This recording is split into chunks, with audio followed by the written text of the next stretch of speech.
సరే మీరు అనసూయ గారిని ఎప్పటి నుంచి చూస్తున్నారు సార్? జబర్దస్త్ అని అంత క్రితం ఎప్పుడైనా పరిచయం ఉంది అనసూయ గారితో మీకు? అంటే పెద్ద మాటలేం లేవు. నేను విజయ్‌గా చేసేటప్పుడు మా మ్యూజిక్‌లో నేను చేసే టైంలోనే ఆవిడ కూడా అదే టైంలో విజయ్. నాది 5-6 షో ఉండే. ఈవిడది 6-7 షో ఉండే. ఓకే. బట్ ఎప్పుడు నేను అంటే ఎప్పుడైనా చూస్తే హాయ్, హాయ్ బాయ్ అని కూడా అంతకు మించి కూడా పెద్ద నాకు లేదు. ఎప్పుడన్నా మేకప్ రూమ్‌లో ఆవిడ అలా ఉండేవాళ్ళేమో. బట్ నేను నాకు అది కూడా సరిగ్గా గుర్తులేదు. వే బ్యాక్ మేబీ 15 ఏళ్ళు అవుతుందేమో. 2010 అంతే 10 ఆ టైంలో 9, 10 ఆ టైంలో క్యూ కేక్ అని ఒక షో చేసేవాడిని నేను మా మ్యూజిక్లో. నా తర్వాత షో అనుకుంటా ఈవిడిది. అంతే మించి ఆ తర్వాత ఎప్పుడో ఒకసారి మా ఎఫ్ఎం రేడియోలో ఆర్జేగా ఇంటర్వ్యూకి వచ్చినప్పుడు కూడా ఆవిడ ఎందుకో సెలెక్ట్ అవ్వలేదు, ఏదో అయింది అంతే. ఒకసారి అంతకుముందు ఎప్పుడో మన మోహన్ బాబు గారి సినిమా ఏదో విధి చిత్రం ఇద్దరం కలిసి యాంకరింగ్ చేసాం దానికి. ఓకే. ఊ అంటావు, ఊ కొడతావు, ఉలిక్కి పడతావు ఏదో ఉంది దానికి. అప్పట్లో సేమ్ అదే టైంలో వచ్చాం ఇద్దరం. తర్వాత ఆవిడ రూట్ మారింది, మన రూట్. ఆవిడ సినిమాల్లోకి వెళ్ళారు సార్. అంతకు మించి తర్వాత జబర్దస్త్లో నేను జబర్దస్త్కి ఎప్పుడు వెళ్ళలేదు. బట్ శ్రీదేవి డ్రామా కంపెనీ దాంట్లో 1-2 ఎపిసోడ్లు వేసాను. కానీ ఇప్పుడు ఇట్లాంటి బూతులు గీతులు ఏం చేయలేదు. డబుల్ మీనింగ్ బూతులు ఎప్పుడు చేయలేదు. బట్ తర్వాత అంతే ఇంకా సినిమాలో చూడడం ఏమండి సార్. ఆ సినిమాలో కూడా ఆవిడ అంటే ఆవిడని పెద్ద ఫాలో అయ్యేవాడిని కూడా కాదు నేను. లైక్ ఆవిడ ఫేస్బుక్లో, ఇన్స్టాగ్రామ్లో ఏం పెద్ద లేదు. అంతే రంగస్థలం తర్వాత దీంట్లో చూడడం తప్ప తర్వాత పెద్ద ఎక్కువ నోటీస్ చేసిన గుర్తులేదు నాకు. కానీ ఎప్పుడైతే ఇది జరిగిందో నేను అసలు అడుగుతారు కదా మీడియాలో, నన్ను ఒక అనలిస్ట్గా నన్ను అడిగినప్పుడు హోంవర్క్ చేయకుండా వచ్చి మాట్లాడకూడదు కదా. సో ఏంటి విషయం అని చెప్పి చూసినప్పుడు అప్పుడు చూసా ఈ రాజుగారి ఫలాలు, లేకపోతే ఇంకోటి చిన్నపిల్లల మూతి మీద ముద్దు పెట్టాలు, ఏవో అన్నీ చూసా. వామ్మో అనుకున్నా. అప్పటిదాకా నాకు అసలు ఏం తెలియదు. సార్, అనసూయ గారు ఒక విశ్లేషకుడుగా చెప్పండి, మీరు అనసూయ గారు సమాజానికి ఏం చెప్పాలనుకుంటున్నారు? స్వేచ్ఛ గురించి ఆమె చెప్పాలనుకుంటున్నారా? అసలు ఏంటి అసలు ఆ మనస్తత్వం ఏమనిపించింది మీకు? ఆవిడ మనస్తత్వం అంటే very hard core pseudo feminism అనిపించింది నాకు. ఓకే. అంటే దీంట్లో ఏంటంటే మగాడు అనేవాడు బై డిఫాల్ట్ వెధవ, మగాడు అనేవాడు తప్పులే చేస్తాడు, ఆడవాళ్ళు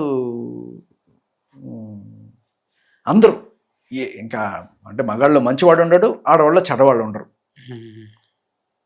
అంటే మంచికి చెడుకి జెండర్ అంటగట్టారు. మీరు గమనించండి, ఇవాళ ఆయన ఆత్మహత్య చేసుకుని చచ్చిపోయాడు కదా. అవును సార్. ఈ చిన్మయ్ కానీ లేకపోతే అనసూయ కానీ ఒక ట్వీట్, ఒక ఇన్స్టాగ్రామ్ పోస్ట్ ఉండదు. అవును సార్. ఓకే.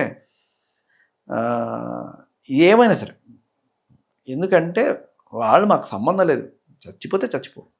ఈరోజు కూడా ఎక్కడ ఈ న్యూస్ ఎక్కడ హైలైట్ అయిపోద్దో, ఇప్పుడు అందరూ కూడా అమ్మాయిని తిడుతూ ఇది చేస్తున్నారు కదా. దానికోసం ఇప్పుడు చిన్మయ్ ఒక పోస్ట్ పెడుతుంది, రేపిస్టులను ఉరి తీయాలా వద్దా.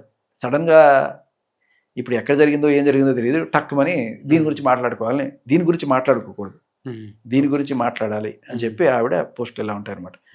అంటే ఆడవాళ్ళు తప్పు చేసి ఇది చేసినా కూడా దాన్ని రైట్ చేయడానికి ట్రై చేస్తాం తప్ప, రైట్ అని పబ్లిసిటీ చేయడానికి ట్రై చేస్తాం తప్ప, they don't want to believe. Or even ఆడవాళ్ళు వెళ్ళి మర్డర్లు చేసేసిన ఈ మధ్య చూసాం మనం చాలా, వాటి గురించి ఎక్కడ ఒక్క మాట ఉండదు. ఎందుకంటే దే బిలీవ్ ఇట్. సో అంటే చావాలి, వాడు చంపడమే కరెక్ట్, వాడు దరిద్రుడు, వాడు కుక్కలు ఉడకబెట్టారా ఇంకా కరెక్ట్. అంటే అటువంటి మెంటాలిటీలోకి వెళ్ళకూడదు ఎవరు. అనసూయ గారు ధరించే దుస్తుల పైన మహిళల నుంచే వ్యతిరేకత వస్తున్నా కానీ ఎందుకు వారు దాన్ని గుర్తించట్లేదు?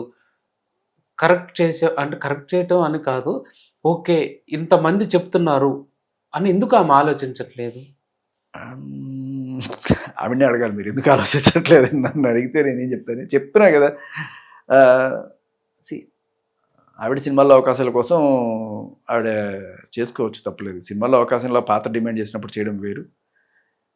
నేను ఒక తెలుగింటి ఆడపడుచుగా అని చెప్పి బయట ఏదైనా ఫంక్షన్లకి వాటికి హాజరైనప్పుడు చక్కగా చీరగట్టుకొని పద్ధతిగా వచ్చేసి తర్వాత ఇటువంటి పనులు చేస్తే ఇంటికి వెళ్ళి ఇటువంటి పోస్టులు పెట్టి బికినీల్లో పోస్టులు పెట్టడం వల్ల ఏమవుతుందంటే, ఇప్పుడు జనరల్గా నేను ఒక గుడికి వెళ్ళాను, పూజారి గారు చక్కగా పద్ధతిగా పూజలు అన్నీ చేసి ఆ దేవుడిని గౌరవించినట్టే మనం పూజారి కూడా కాళ్ళు మొక్కి ఇది చేస్తాం కదా. తర్వాత సాయంత్రం ఏదో బయటికి వెళ్ళినప్పుడు ఒక బార్లో అయినా ముందే ఒక చికెన్ కొడుతున్నాడు అనుకో, రేపు ఆయన మీద నాకు గౌరవం ఉంటుందా? రేపు మళ్ళీ అదే గుడికి వెళ్ళాను, ఆయన కనబడ్డాడు, ఆయన తీర్థం ఇస్తే కూడా నాకు తీసుకోబోయారు, చిరాకు వస్తుంది. అంటే